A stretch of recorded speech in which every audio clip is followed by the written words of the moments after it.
got the WSO2 mid-pipe.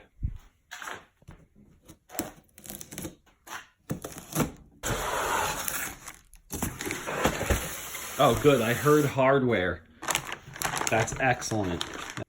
Now, they packed the other one so much nicer, but you can see here they gave you some nice foam pieces for what really needed to be packaged well. So, no complaints there. We're just going to rest this on some gloves. And this has a nice padding to it. We've got our gaskets.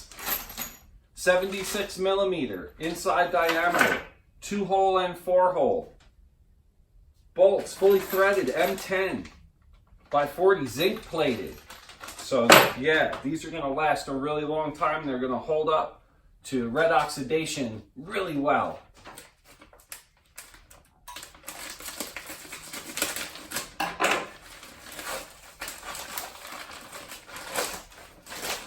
All right. Flex pipes. A lot of people do not like flex pipes. And I believe the thing behind the flex pipe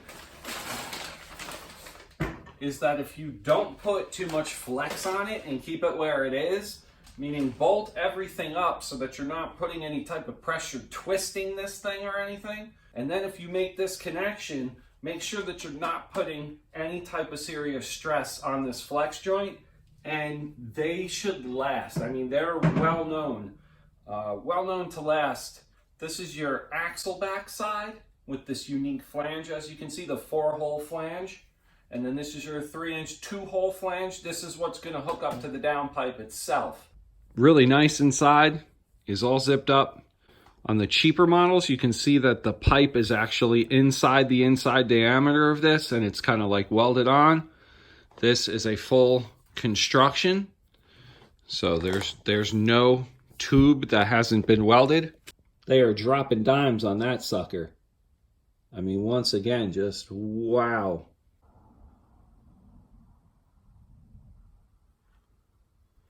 You know, compared to the old one, tail of the tape looking pretty slim. And not only that, but I do believe we are going to save some serious weight.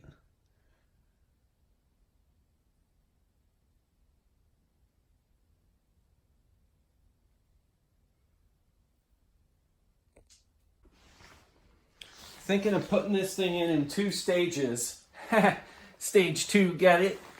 So instead of hunkering this whole entire thing in, I want to get the downpipe, the best connection to the turbo I can possibly, and then without putting any stress on this, I want this flex joint to have the least amount of stress possible on it so it ensures its longevity.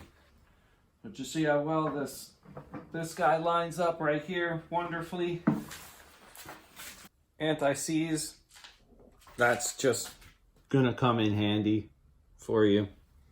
What it does, you coat the bolts, and even though these are zinc coated, it's just gonna help you out. This is gonna help rust. These zinc coated bolts are gonna be really good. You got these like spring type washers with this little like spring type action in them. It just gives like a tension. Now TurboXS gives you these threaded bolts right here. So this has a thread inside here. So this one's just going to take a common nut bolt combination.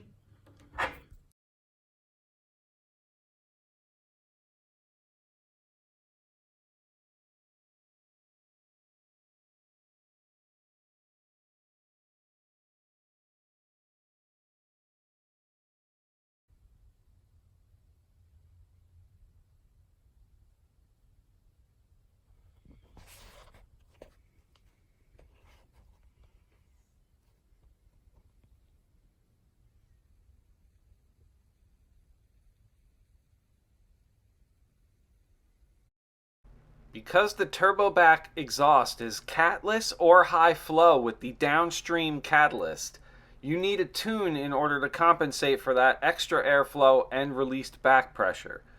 Your factory ECU tune or even the Stage 1 Cobb ECU tune cannot compensate for this change in the air fuel.